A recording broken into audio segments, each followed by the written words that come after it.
One of the things what's taking place is the power of prayer. All these individuals are praying at Mary, the mother of John Mark's house. We're going to see that here in a second. They're praying earnestly. One of the scenes in the book of Daniel, in Daniel chapter 10, Daniel's an older man. He's like in his 80s, and he's praying, and there's no answer to his prayer for 21 days. And then later on we see angel comes to Daniel, kind of like here. Then he said to me, "Fear not, Daniel, from the first day that you set your heart to understand and you humbled yourself before your God, your words were heard.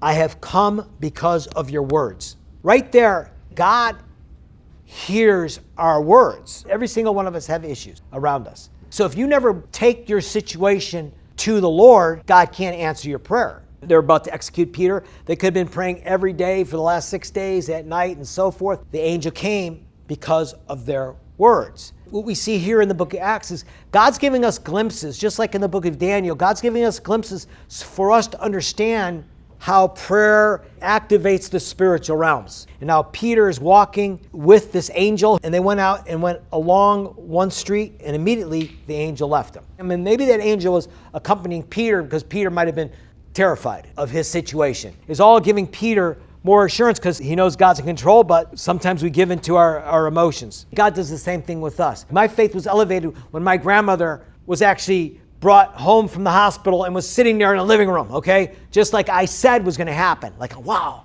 God heard my words. Like I spoke and God did exactly what I thought he was going to do. And so like my faith was elevated. Even here, the angel at one point just disappears. He held Peter's hand enough where Peter now knows that God's in control. Now notice here, they're praying earnestly. And when he knocked at the door of the gateway, a servant girl named Rhoda came to answer. Recognizing Peter's voice in her joy, she did not open the gate, but ran in and reported that Peter was standing at the gate. They're having a prayer meeting for Peter to be released, and they said to her, "You are out of your mind." So we're talking about, well, we don't believe God can answer prayer. People doubt. They said that, "Rhoda, you're out of your mind," but she kept insisting that it was so, and they kept saying, "It's his angel." You're a little servant girl. Like, what do you know? There's no way possible that Peter is going to get out. He's got 16 guards with 4 shifts. There's no way God's going to hear our prayer. We're just praying because we need to pray. That's all we can do. And then God answers their prayer and he sends an angel. I think God's setting an example for us. Where we think something's impossible, it's not. It's, are you willing to make the step forward and believe that God could actually do it?